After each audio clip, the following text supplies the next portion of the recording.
Current electricity, ठीक है।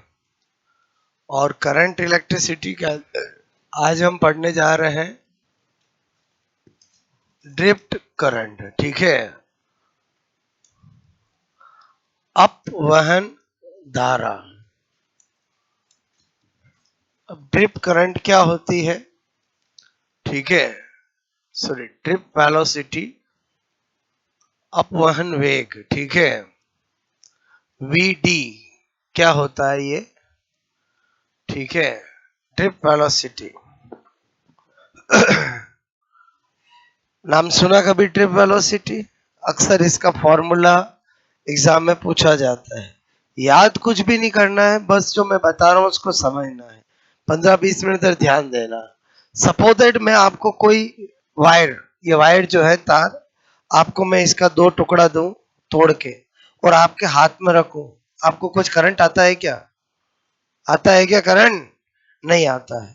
और मैं क्या करूं, आपके हाथ में तार दूं और 2 मुंह किस में डाल दूं, इसमें डाल दो और स्विच ऑन कर दो, करंट आएगा कि नहीं आएगा बोलो? तो दिमाग में आता तार तो वही है, बोलो पहले करंट आया नहीं, अब करंट आया। तो इसका मतलब ऐसा क्या हुआ कि पहले और बाद में चेंज क्या हुआ, वही मैं आपको बता रहा हूँ। बात समझ ना, वही क्या पढ़ाने जा रहा हूँ, ड्रिफ्ट वेलोसिटी, ठीक है। तो इसका मतलब पहले जब मैंने आपको तार दिया, मैं अगर फिजिक्स की लैंग्वेज में बोलूंगा तो मैं बोलूंगा उसको हमने कंप्लीट सर्किट नहीं किया था। बोलो खाली आपको दिया था तो वो तो ओपन था, बोलो। तो इसका मतलब हुआ सबसे पहले केस फर्स्ट, ठीक है। यदि किसी, बोलो वायर, ठीक है, मतलब ज्यादा बेटर है चालक वायर, ठीक है, चालक तार मतलब को बाह्य परिपथ, एक्सटर्नल, बोलो सर्किट, ठीक है, से नहीं जोड़ा जाता है, ठीक है। बोलो सबसे पहले क्या कह रहा हूं, इफ मैंने कहा आपको कंडक्टेंस वायर, ठीक है, नॉट कनेक्ट विथ एक्सटर्नल, मतलब नॉट कनेक्ट विथ एक्सटर्नल, ठीक है, मैंने कहा सर्किट, ओके। बाह्य परिपथ से मैंने नहीं जोड़ा है। इसका मतलब हुआ कि ये एक वायर है, इमेजिंग करो, ठीक है। आपको बताने के लिए थोड़ा बड़ा बना रहा हूं, ठीक है। मतलब ये वायर है, तो वायर के अंदर क्या होता है, फ्री इलेक्ट्रॉन्स होते हैं। बोलो क्या होते हैं, फ्री इलेक्ट्रॉन्स। और वो फ्री इलेक्ट्रॉन्स रैंडमली मोशन करते हैं। क्या करते हैं, रैंडमली मोशन करते हैं, ठीक है। कोई इधर जा रहा है, बोलो कोई इधर जा रहा है, ठीक है। मेरे कहने का मतलब है एक कंडक्टर वायर है, तो उसके अंदर फ्री इलेक्ट्रॉन तो होंगे ही होंगे। और फ्री इलेक्ट्रॉन क्या करते हैं, रैंडम मोशन करते हैं, कोई इधर जा रहा है, कोई इधर जा रहा है, कोई इधर जा रहा है। तो होता है क्या है कि इनकी जो एवरेज वेलोसिटी होती है वो क्या होती है, 0 होती है। बात समझ में, इसको कैंसिल आउट कर देगा और नेट रिजल्टेंट कोई वेलोसिटी नहीं होगी। क्लियर? अब हम आ जाते हैं, जब मैं इसको एक्सटर्नल सर्किट से जोड़ता हूं तब क्या होगा, क्यों करंट आएगा। क्लियर? तो मेरे कहने का मतलब है केस सेकंड, मैंने कहा यदि तार को बाह्य परिपथ, ठीक है, बाह्य परिपथ से बोलो जोड़ा जाए, ठीक है।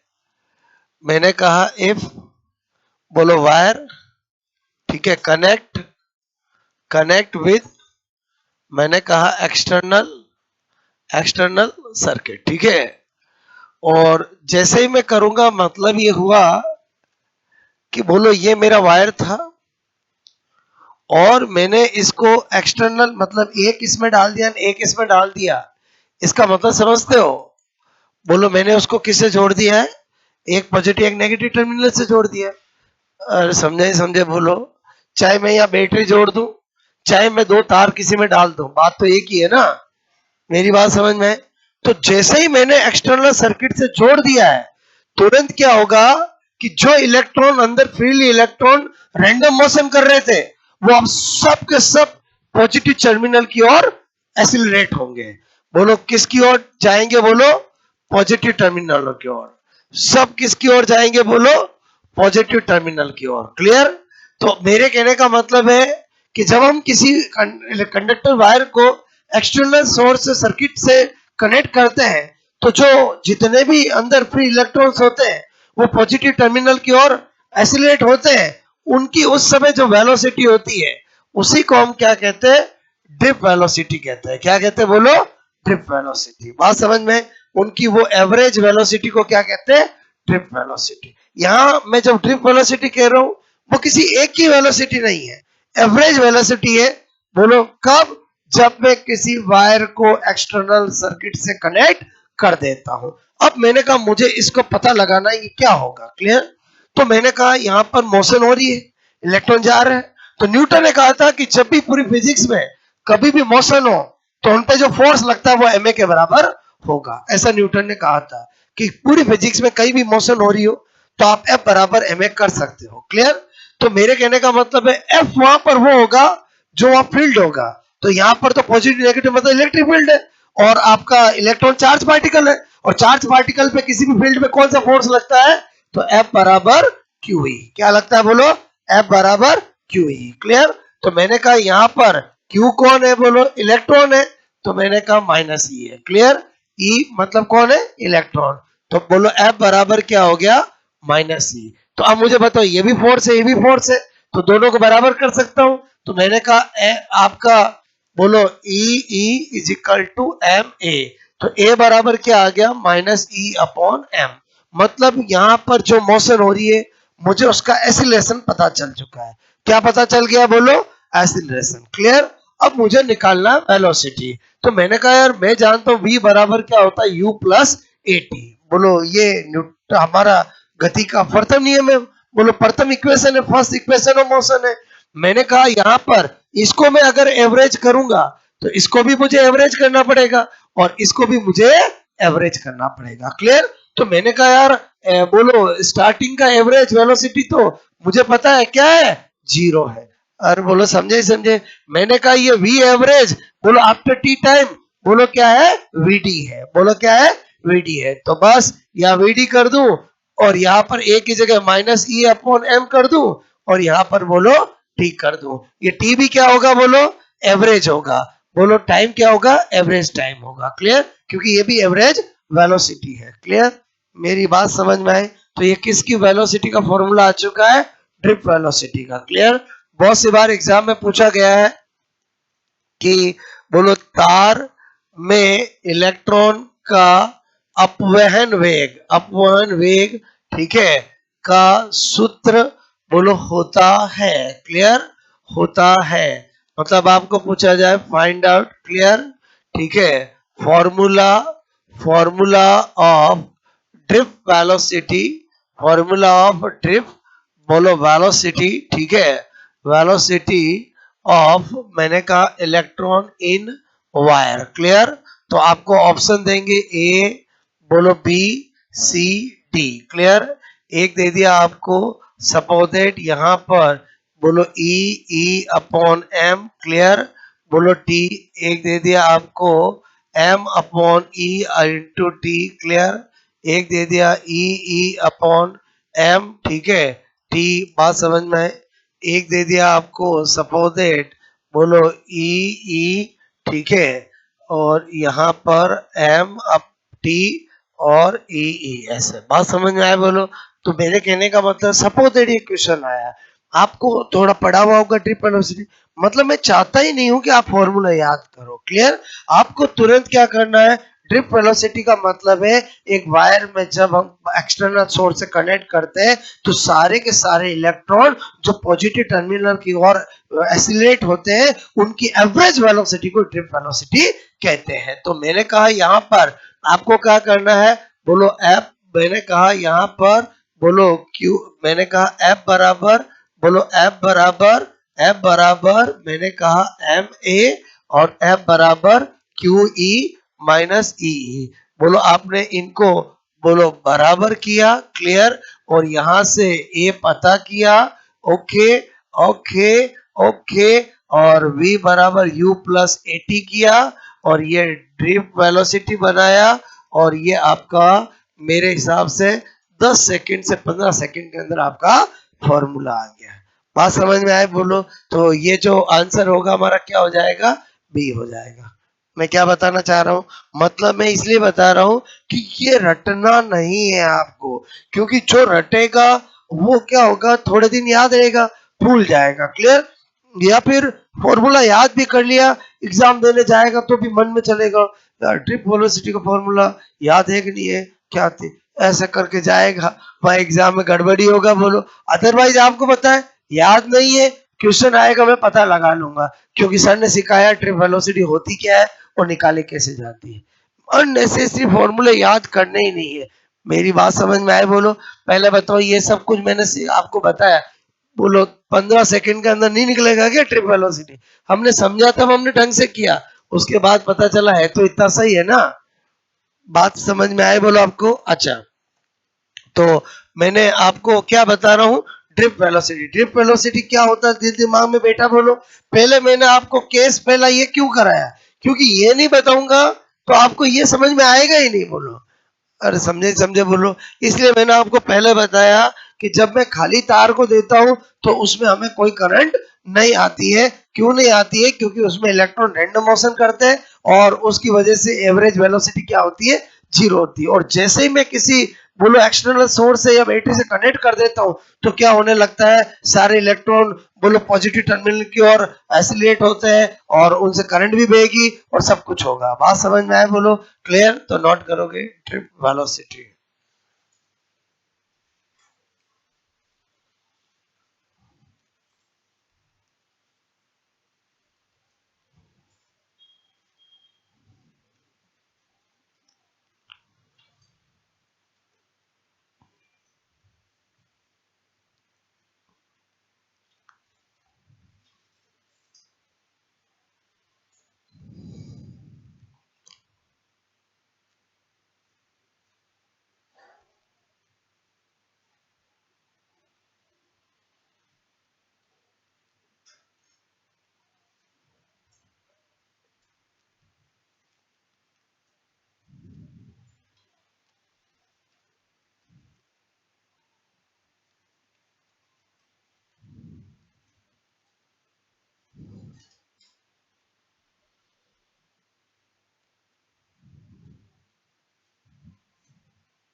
ये बेलन वेलन नहीं है, ये क्या है बोलो? वायर है। आपको सर वायर तो इतना पतला होता, अब इस इतना पतला बना के मैं क्या दिखाऊंगा आपको बोलो? और तो मुझे तो वायर ऐसे ही बताना पड़ेगा ना आपको। बात सुनो ना,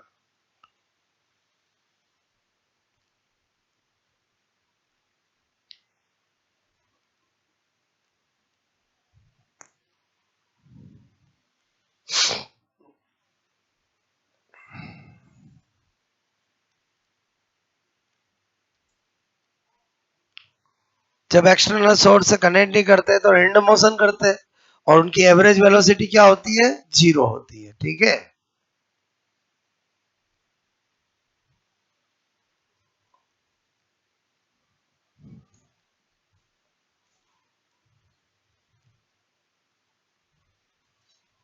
ठीक है।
ओके।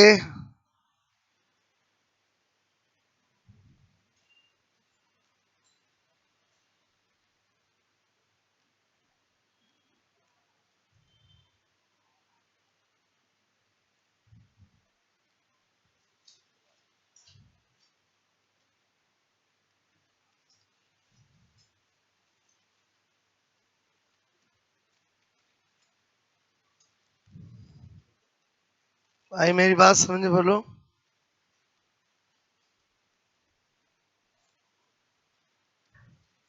ये तो हमने जब किया तो सिस्टमेटिक किया, फिर मैंने कहा सीखने के बाद अगर कभी एग्जाम आए तब तो दो स्टेप में कर सकते, बोलो। जो मैंने अभी आपको क्वेश्चन बताया, हुआ ये नोट, बोलो।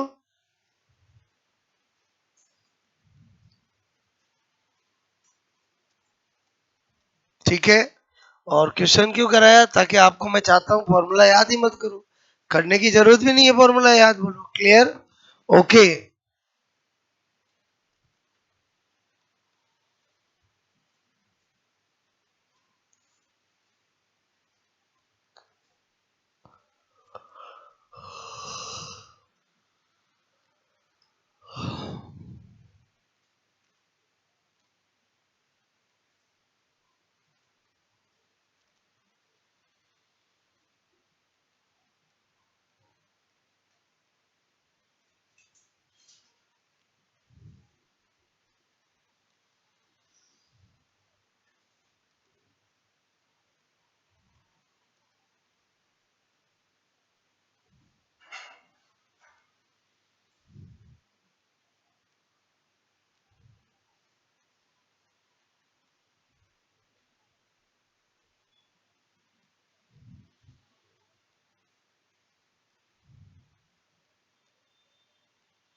क्या है ये नोट, बोलो। ठीक है। तो ये फॉर्मूला कभी भी आप निकाल के टिक कर सकते हो। ट्रिप वेलोसिटी पढ़ाया तो इसी से रिलेटेड एक चीज और है। ठीक है।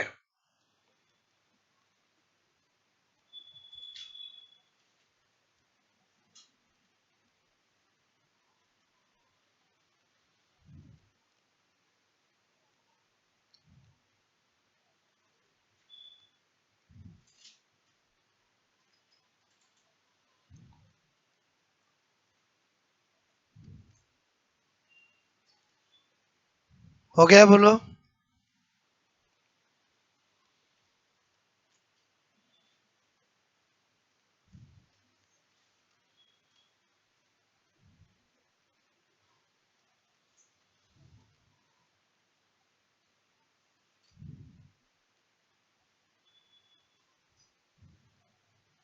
ठीक है।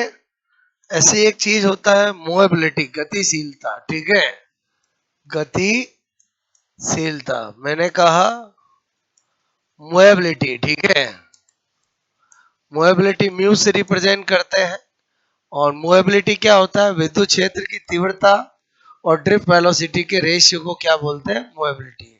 मैंने कहा विद्युत क्षेत्र की तीव्रता, ओके, यानी इंटेंसिटी। मैंने कहा इंटेंसिटी, ठीक है, intensity of electric field, electric field, ठीक है,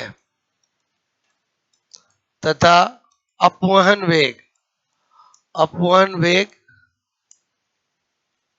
ड्रिफ्ट वेलोसिटी के अनुपात, के अनुपात रेशियो को गतिशीलता, मूवेबिलिटी कहते हैं। ठीक है।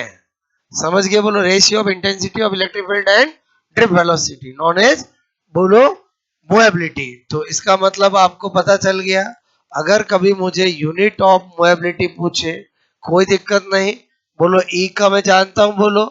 मैंने कहा आपका मूवेबिलिटी बराबर E upon V D. Clear?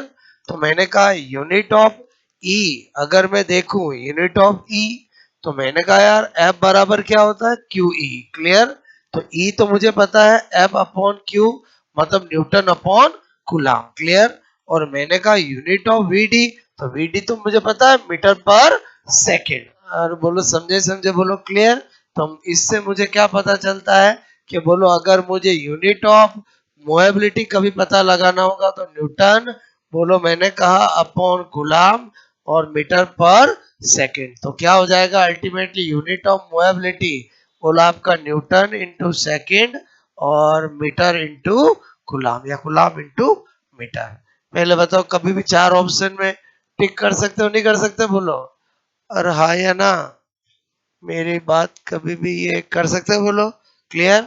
अच्छा मुझे कभी निकालना हो, बोलो डायमेंशन, ठीक है, डायमेंशन ऑफ म्यू, मैंने कहा गति, बोलो शीलता की विमा। ठीक है? अभी आपको पता है ड्रिफ्ट वेलोसिटी की यूनिट डायमेंशन की बात क्यों नहीं की?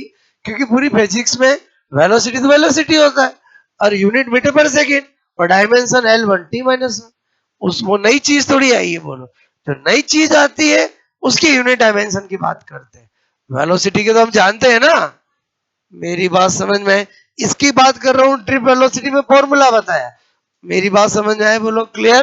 तो मैंने कहा यहाँ पर अगेन हमारा तो ये पता है, बस डेढ़ सोल काम होगा। ये दोनों दे तो ये निकाल सकता हूँ, यूनिट निकाल सकता हूँ, डायमेंशन निकाल सब कर सकता हूँ। मैंने कहा किसी की डायमेंशन निकाल लिए, फॉर्मूले को तब तक ब्रेक करते हैं तब तक कि फोर्स और या वर्क ना मिल जाए। क्लियर? तो मैंने कहा यहाँ पर इसकी जगह क्या करूंगा, एफ अपॉन क्यू, और ये तो अपना है ही है, बोलो वेलोसिटी तो L one T minus one होता है। क्लियर? तो मैंने कहा फोर्स का मैं जानता हूं, क्या बोलो, एम, लो पहले ये लो खुश, ये इसको रहने दो। क्लियर? अब ठीक है, बोलो समझे नहीं समझे, बोलो और जानता हूं नहीं जानता, बोलो। मैंने कहा बोलो ये फोर्स का क्या होता है, बोलो M one L one T minus two. Clear?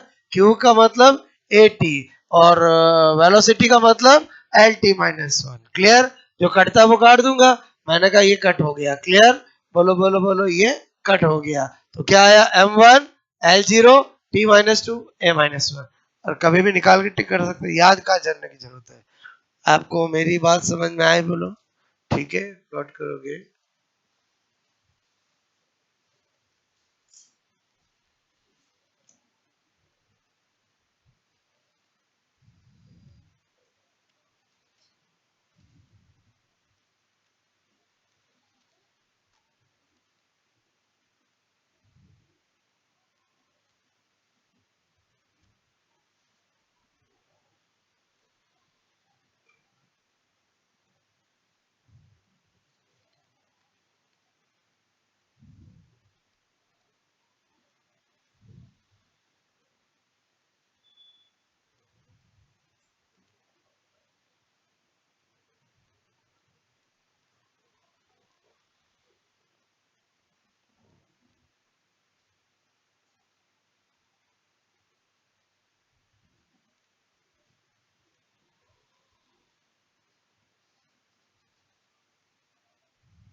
क्या बताया मैंने, समझ में आया बोला आपको? ठीक है,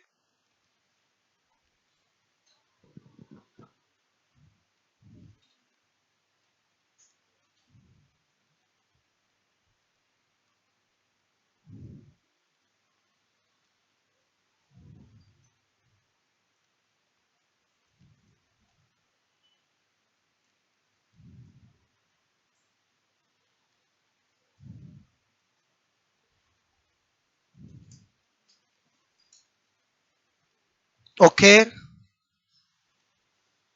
बात समझ में आई बोलो? ये तो मैं ड्रिप वेलोसिटी बताया, तो उसी से रिलेटेड मूवेबिलिटी भी बता दिया। मेन ड्रिप वेलोसिटी समझ में आया बोलो आपको? क्लियर हो गया? नोट बोलो। ये तो जो मैं करता हूँ वो अप्लाइड है। अप्लाइड मतलब समझते हो कि अगर आपको फॉर्मूला बता दिए तो कभी भी निकाल के टिक कर सकते हो, ठीक है?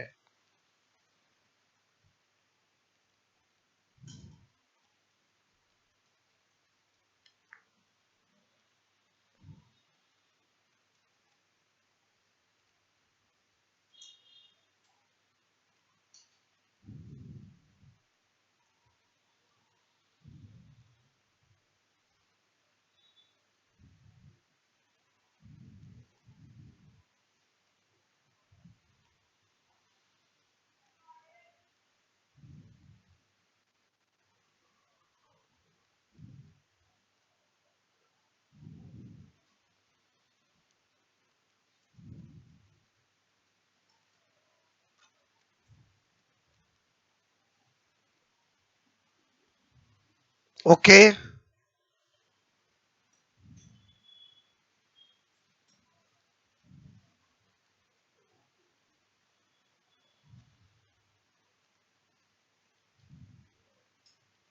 किया।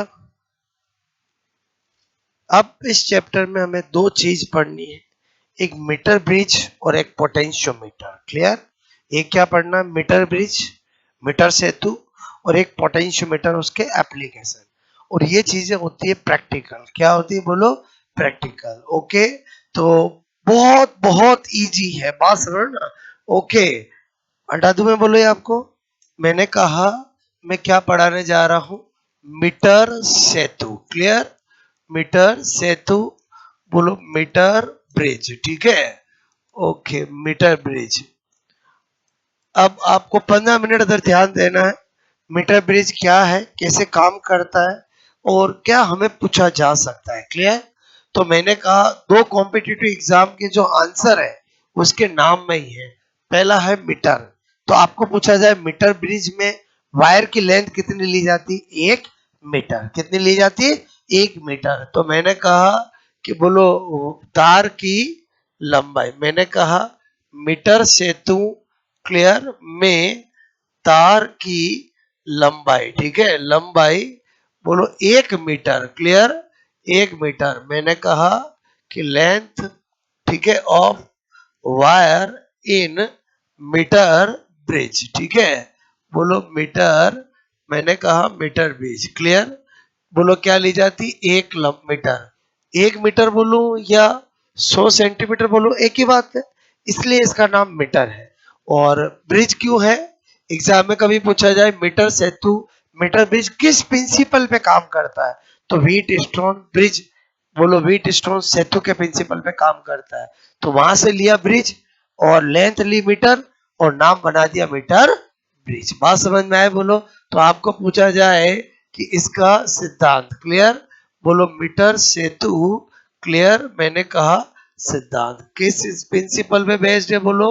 मैंने कहा आपको principle of metre bridge. Clear? Okay, metre, मैंने कहा मीटर ब्रिज, ठीक है। मीटर ब्रिज किस प्रिंसिपल पे काम करता है? बोलो व्हीट स्टोन, मैंने कहा ब्रिज, ठीक है। बोलो किस काम पर करता है? व्हीट स्टोन सेतु पर, ठीक है। और जिसको मैं प्रूफ भी करके बताऊंगा कि इस पे काम करता है तो कैसे काम करता है। यहां तक बात समझ में आई बोलो? क्लियर? तो इस नाम से हमारे दो कॉम्पिटिटिव एग्जाम के आंसर मिल गए। मीटर ब्रिज का प्रिंसिपल क्या है, और बोलो मीटर ब्रिज में लेंथ ऑफ वायर कितनी लेते हैं। क्लियर? अब यहाँ पर मैंने कहा मीटर ब्रिज में जो 1 मीटर लेंथ का वायर लेते हैं, वो वायर कौन सा लेते हैं? क्या हमारे ऐसे वायर ही लेते हैं, कुछ अलग होता है क्या? कॉपर का वायर होता है, किसका होता है? तो मैंने कहा यहाँ पर ठीक है, मैंने कहा nature clear of metre metre bridge, ठीक है, बोलो वायर क्लियर, यानी मीटर सेतु, बोलो सेतु के तार की प्रकृति क्लियर कैसा होता है वो बात समझना। तो मैंने कहा वो यहाँ पर क्या लिखा, मैग्नीन क्लियर या कॉन्स्टेटन क्लियर, मिश्र धातु किस एलॉय का लिया जाता है बोलो, किस एलॉय का लिया जाता है बोलो, मैंने कहा मिश्र धातु का क्लियर।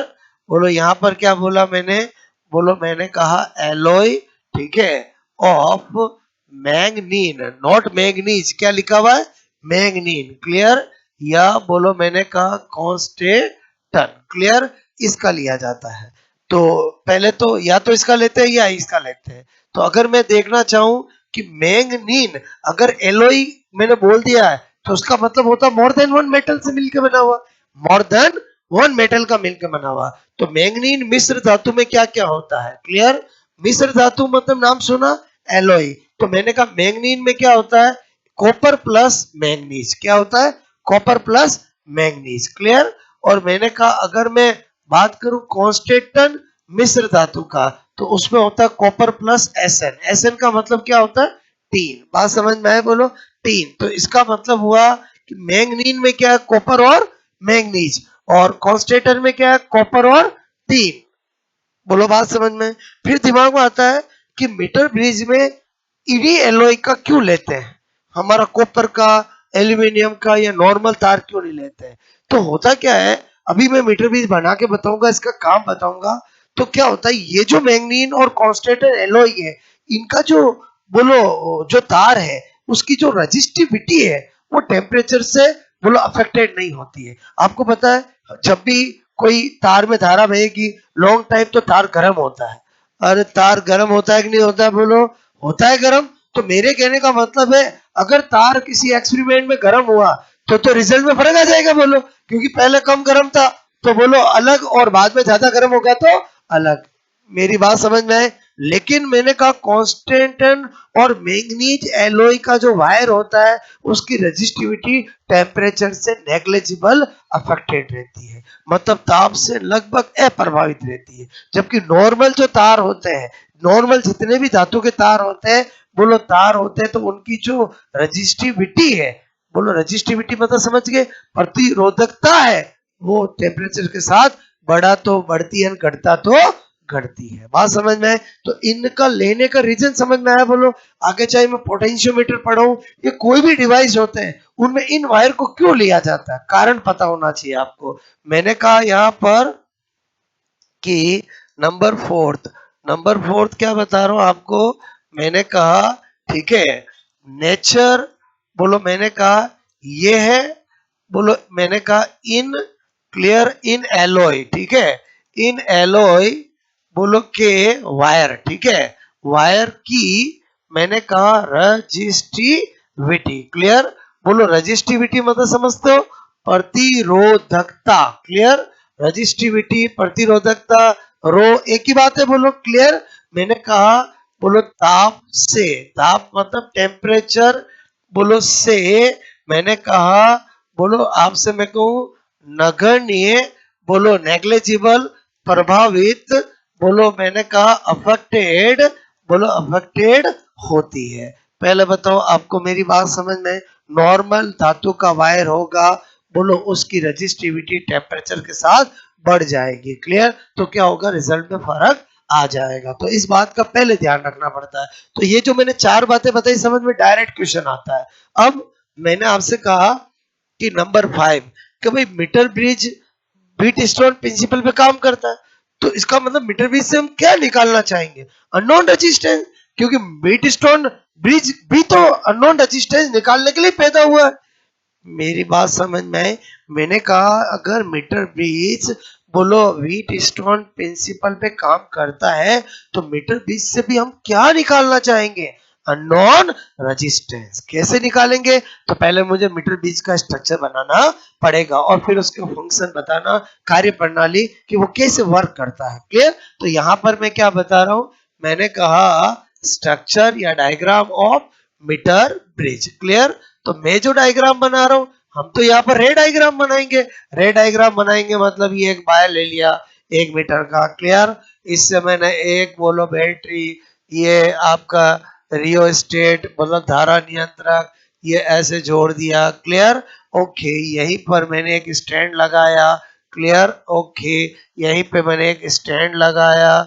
ओके, और मैंने यहाँ पर क्या किया बोलो, इस तरह से यहाँ पर और इसके बीच में एक रेजिस्टेंस बॉक्स आरबी क्या जोड़ा बोलो, ये रेजिस्टेंस बॉक्स क्लियर आरबी को कनेक्ट किया और यहाँ से मैंने एक अननोन रेजिस्टेंस को कनेक्ट किया और यहाँ से मैंने बोलो आपका गैल्वेनोमीटर कनेक्ट किया और ये मेरा वायर है जहाँ पर रीडिंग लेने के लिए क्या लगी हुई है, स्केल लगी हुई है। और क्या लगी हुई है बोलो, स्केल लगी हुई है। ओके, स्केल लगी हुई है। ओके, स्केल लगी हुई है। ओके, स्केल लगी हुई है। बात समझ में आए बोलो? और मैंने कहा ये मेरे वायर पे घुमाने के लिए बोलो विसर्पी कुंजी चौकी है।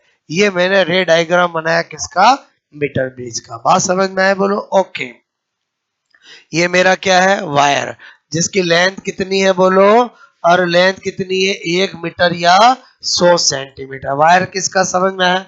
ये मेरी क्या है बोलो, स्केल है। क्लियर? कि भाई मेरे को जब इसमें बोलो ध्यान रखूंगा, जैसे ही इसमें 0 आएगा वहां रुकूंगा, वहां से 10 सेंटीमीटर है 20 है मुझे पता चलना चाहिए। क्लियर? और ये तो मेरी ये जे क्या है बोलो, और बोलो विसर्पी, विसर्पी कुंजी। क्लियर? जिसको इंग्लिश में क्या कहते हैं बोलो, मैंने कहा जोकी, इसलिए जे लिखते हैं। क्लियर? ये कौन है बोलो, गैल्वेनोमीटर। क्या है बोलो, गैल्वेनोमीटर। क्लियर?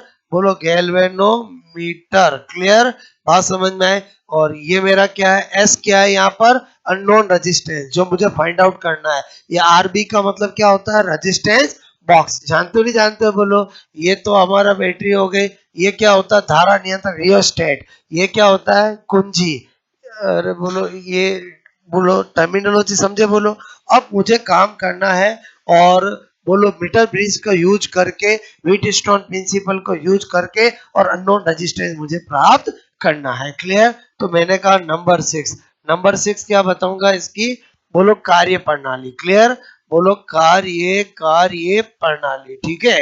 बोलो आपको मैंने कहा इसका वर्किंग सिस्टम। क्लियर?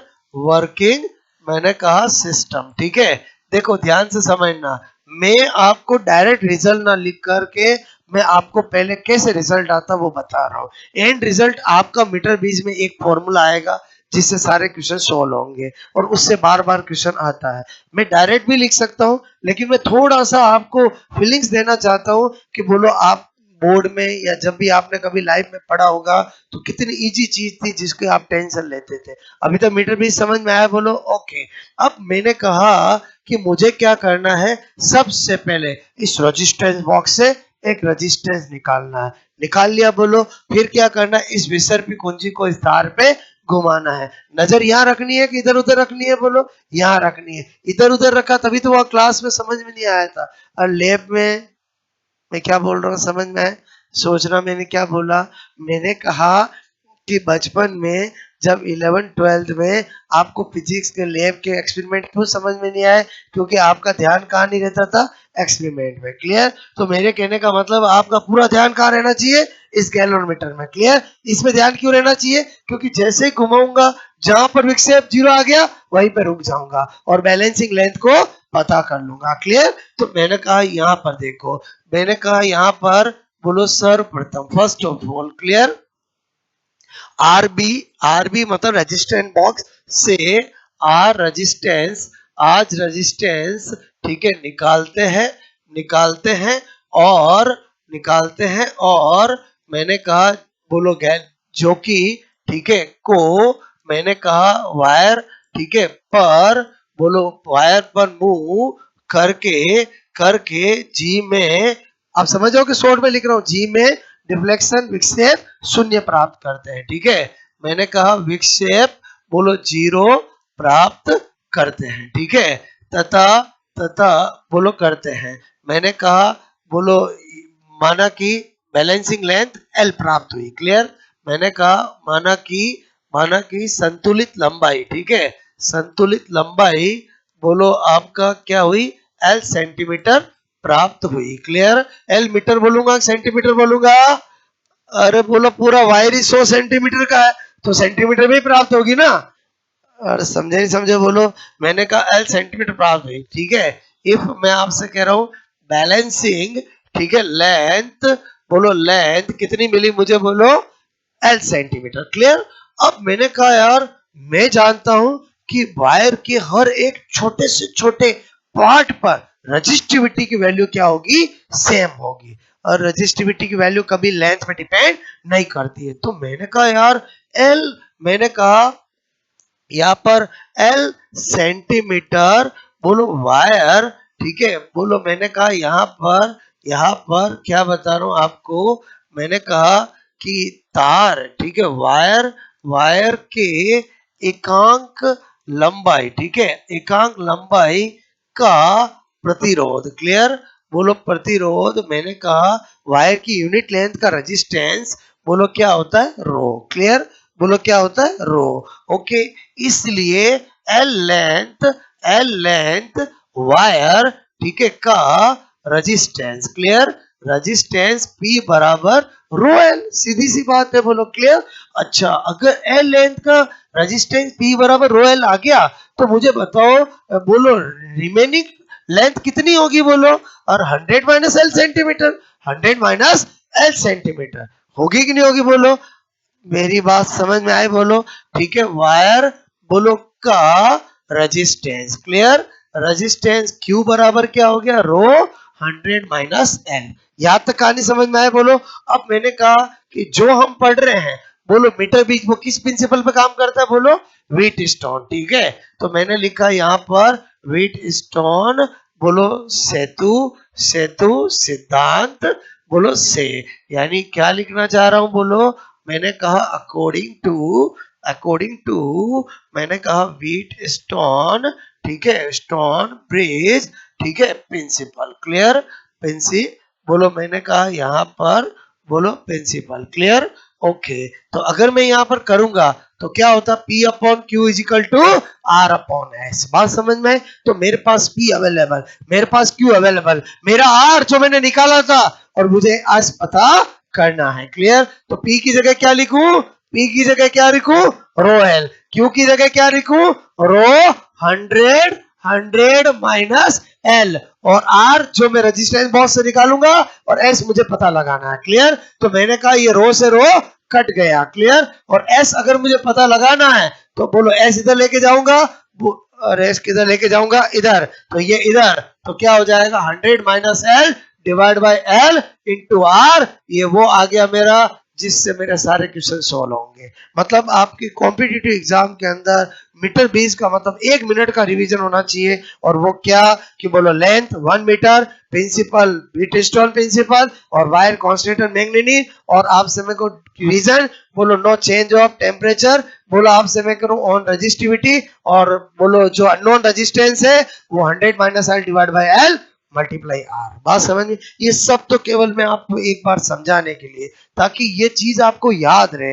देखो समझी हुई चीजों में क्या होता है, सपोज दैट कभी भूल गए यार एल अपॉन 100 माइनस एल था कि एल माइनस 100 था, और समझे नहीं समझे बोलो, जब आपको पता होगा चीजों में कि 100 माइनस एल होता क्यों है, और बोलो एल माइनस 100 100 माइनस एल, आप इमेजिन करो यही क्वेश्चन आपका ये आ गया एग्जाम में कि बोलो metre bridge. Clear, metre bridge बोलो मीटर सेतु, क्लियर, मीटर सेतु, ठीक है, से अज्ञात प्रतिरोध,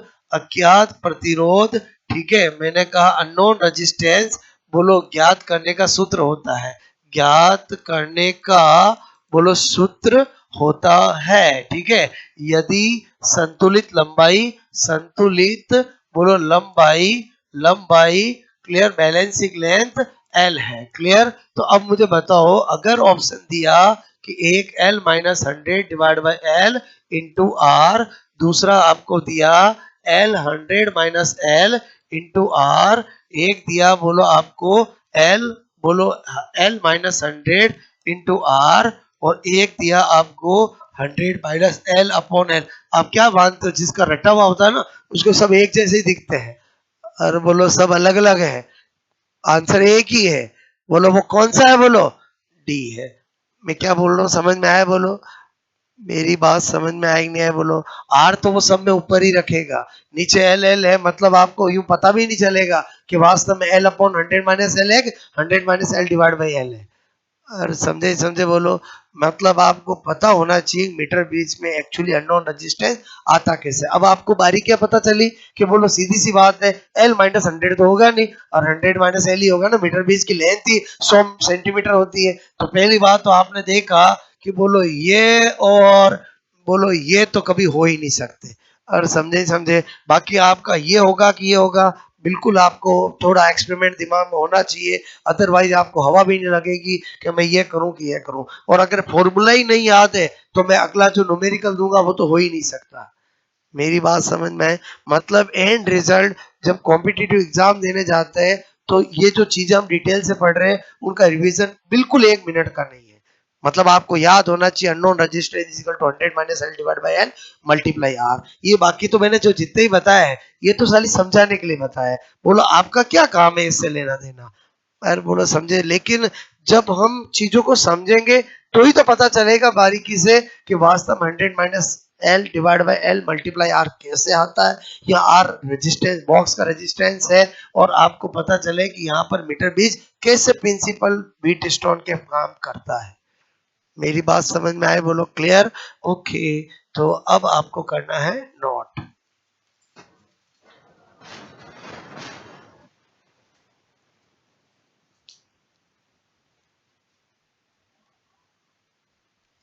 मतलब जब पढ़ते हैं तो डिटेल से पढ़ना है, और उसके बाद स्मार्ट काम आपका किया हुआ होना चाहिए। क्लियर।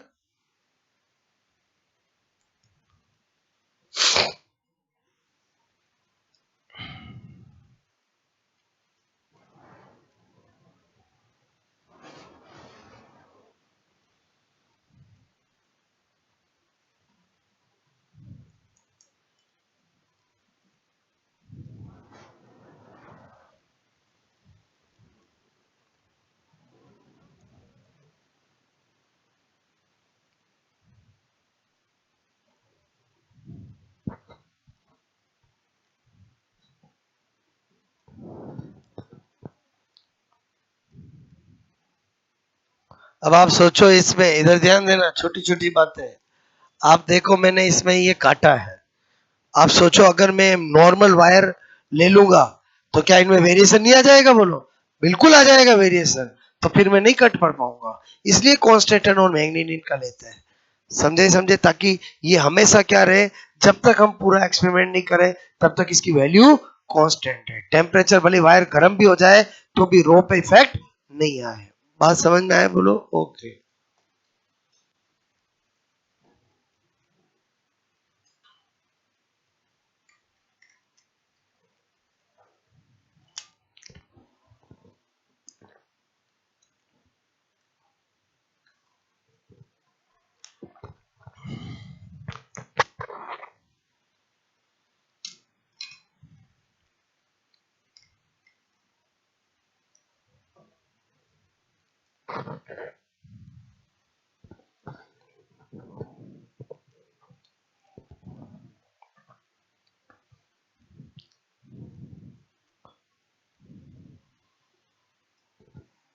एक एक बात समझ में आई, बोलो आपको। ये सारे एग्जाम के क्वेश्चन है, मैग्नीन एलॉय किन किन मेटल से मिलकर बनी होती है, कांस्टेंट किसी किस से मिलकर बनी होती है, इनको क्यों यूज करते हैं, बोलो मीटर ब्रिज में कौन सी एलॉय के वायर को यूज किया जाता है। ठीक है।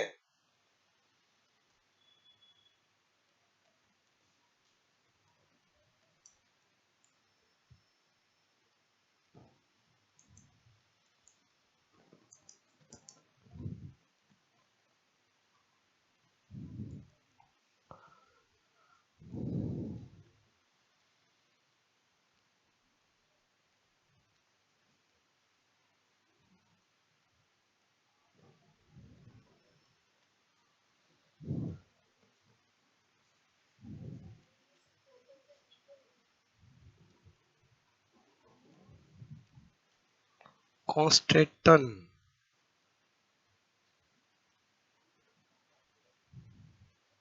चलो मैं बता दूंगा देख के, बाकी टीन होता है जनरली, ठीक है। ओके,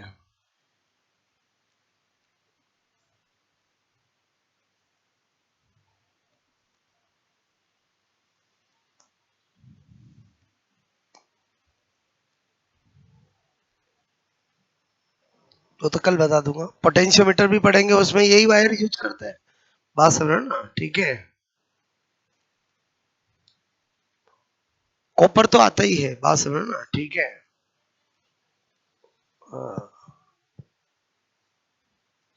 कॉन्स्टेंटन,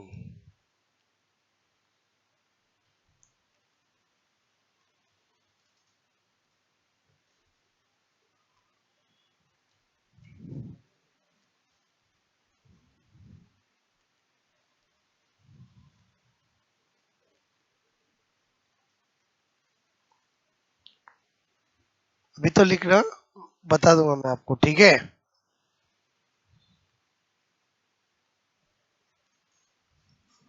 ये बड़ा इंपॉर्टेंट है, क्लियर, जो एग्जाम में पूछते हैं, ठीक है।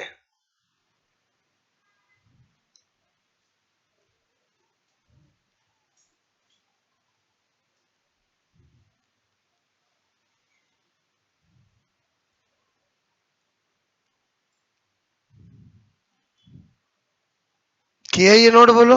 ओके, ये तो रेड डायग्राम बनाया मैंने, बात समझो ना, आपको समझाने के लिए।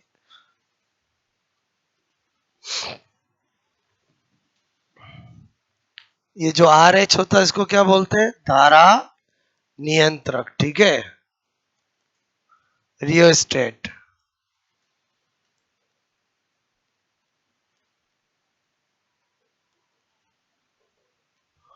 के तो कुंजी है ही है।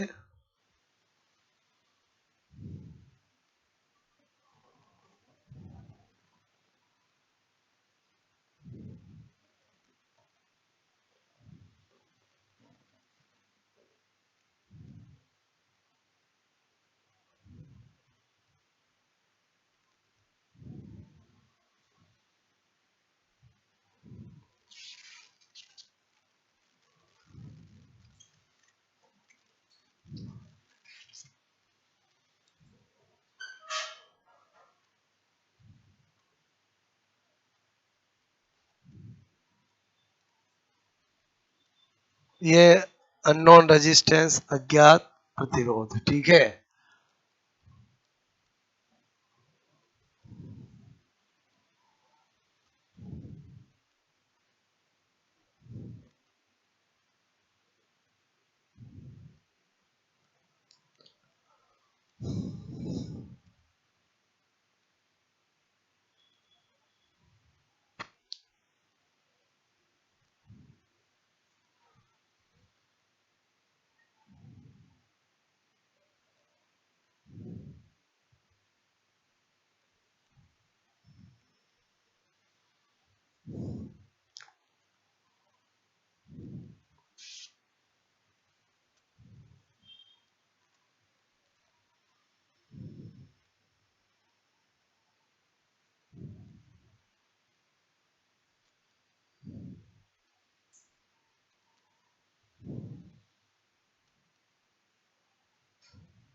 मेरी बात समझ में आए, बोलो आपको क्लियर? ये सब कुछ एक बार आपको समझाने के लिए, बाकी अल्टीमेटली तो S is equal to 100 minus L divide by L multiply R. बोलो उसको यूज करना और आपका क्वेश्चन करना है, ठीक है।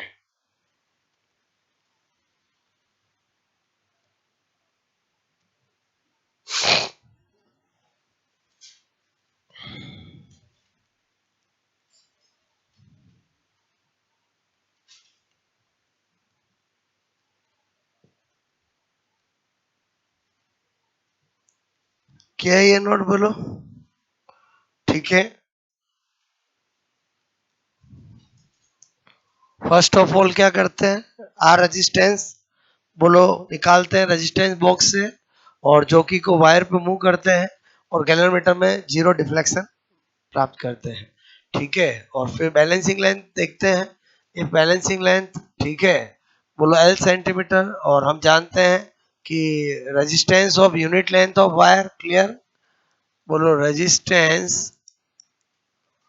रेजिस्टेंस ऑफ यूनिट लेंथ, ठीक है, of wire clear is equal to rho. So L length wire resistance P is equal to QR, 100 minus L length wire का resistance Q is equal to rho 100 minus L, और फिर Wheatstone principal लगाया और ये result प्राप्त किया। Ultimately आपको ये रिजल्ट पता होना चाहिए, लेटर ऑन जब आप बोलो पढ़ो तो ये पढ़ने की जरूरत नहीं है, क्लियर। ये तो एक बार मैं आपको समझाने के लिए बता रहा हूँ।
डिफ्लेक्शन, कैलोमीटर पे जो डिफ्लेक्शन आता है वो क्या आना चाहिए, जीरो।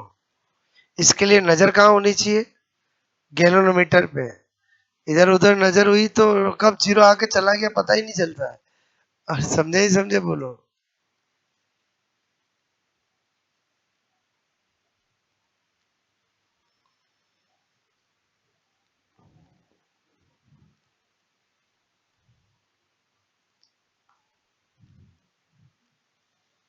ये सब छोटी छोटी बारीकियों को जानने के लिए कि क्यों वायर मैग्नीन कांस्टेंट का लेते हैं, मतलब अगर नहीं लेंगे तो रिजल्ट कैसे नहीं आएगा, समझ में आया बोलो।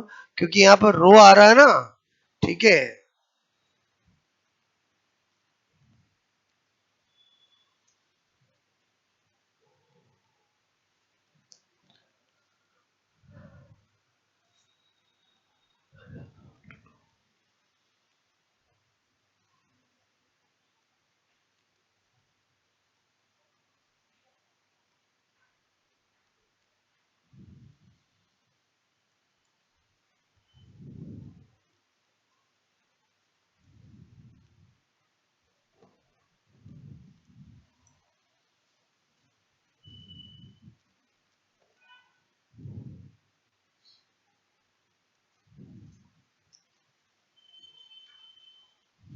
ठीक है,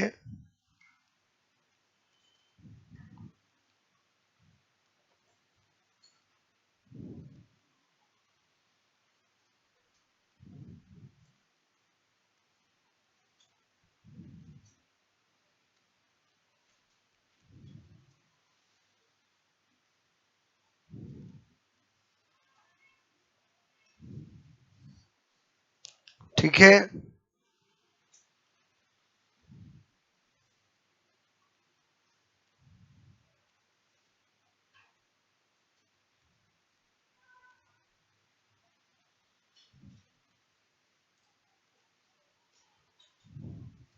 ठीक है, आई बात समझ में? बोलो, ये क्वेश्चन समझ में आया पहला? ठीक है, दो वैरायटी के क्वेश्चन बनते हैं, एक मैंने ये कराया, एक अभी और करा रहा हूं। ठीक है,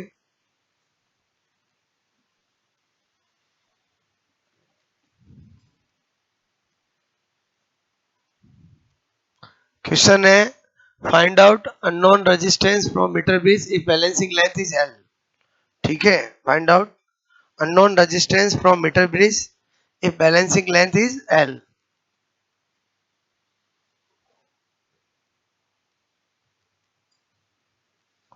find out unknown resistance from metre bridge if balancing length is L।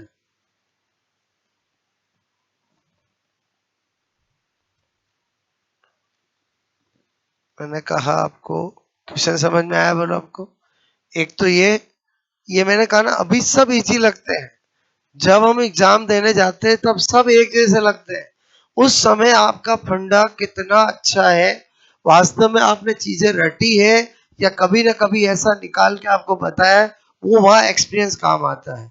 वहां पर जब आपको 100 माइनस एल करूँ, एल माइनस 100 करूँ, छोटी छोटी चीजें वहां पर ध्यान रखनी पड़ती है। बात समझ ना? और आपको मैंने कह दिया कि 100 माइनस एल ही आएगा, एल माइनस 100 तो आ ही नहीं सकता। बोलो, समझे ही समझे? बोलो, क्लियर?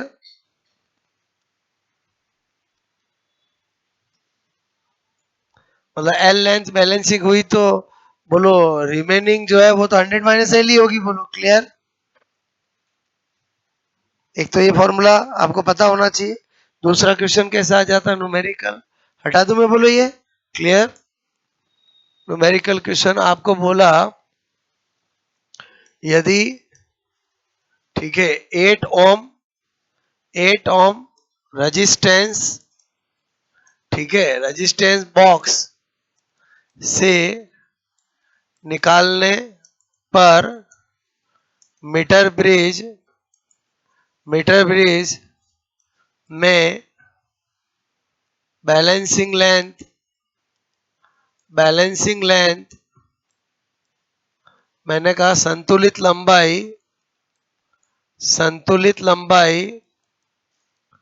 40 सेंटीमीटर बोलो प्राप्त हुई, तो अननोन रेजिस्टेंस अज्ञात प्रतिरोध, ठीक है, होगा का मान, अननोन रेजिस्टेंस एस का मान होगा। क्लियर? ऑप्शन है 10 ओम, दूसरा है 12 ओम, तीसरा है 15 ओम, चौथा है बोलो 20 ओम। क्लियर? आया क्वेश्चन समझ में? बोलो, 5 सेकंड का क्वेश्चन होता है, अगर आपको रियल में फॉर्मूला याद है तो। मेरी बात समझ में आए? बोलो, क्लियर?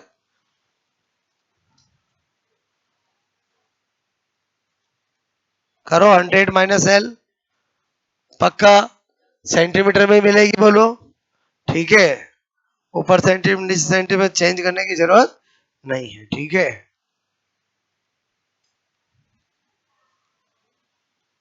फॉर्मूला बताया मैंने आपको, एस इजिकल टू बोलो 100 minus L divide by L multiply R. Clear? अब एल और आर दे रखा है, सोल्व करना आना चाहिए। हुआ? बोलो,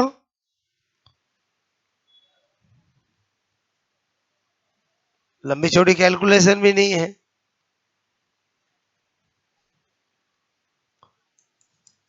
हंड्रेड माइनस 40 डिवाइड बाई 40, ये तो आपको बता रहा हूँ इसलिए इतना लिख रहा हूँ, बाकी लिखने की भी जरूरत नहीं है। ठीक है, मैंने कहा कितनी बार? बोलो, ठीक है, 12 ओम आएगा। बोलो, आया सबका? बोलो, ऐसा भी एग्जामों में पूछा गया। डाटा बदल सकते हैं, बोलो, कॉन्सेप्ट यही रहेगा, पैटर्न यही रहेगा। मीटर ब्रिज के अंदर या तो आ जाता थ्योरेटिकल क्वेश्चन या आ जाता न्यूमेरिकल, एक फॉर्मूला पूछ लेते हैं या एक ऐसा क्वेश्चन पूछ लेते हैं। बात समझ में आए? पहले बताओ, मीटर ब्रिज समझ में आया? बोलो, मीटर ब्रिज में केवल एक ध्यान रखना है, बोलो unknown resistance S equal to 100 minus L divide by L multiply R. बात समझ, बाकी कुछ भी याद करने की जरूरत नहीं। बाकी तो मैंने समझाने के लिए डायग्राम बनाया, समझाने के लिए पूरा आपको कार्य प्रणाली बताई। ऑब्जेक्टिव में वैसा कुछ ध्यान रखने की जरूरत नहीं है। क्लियर?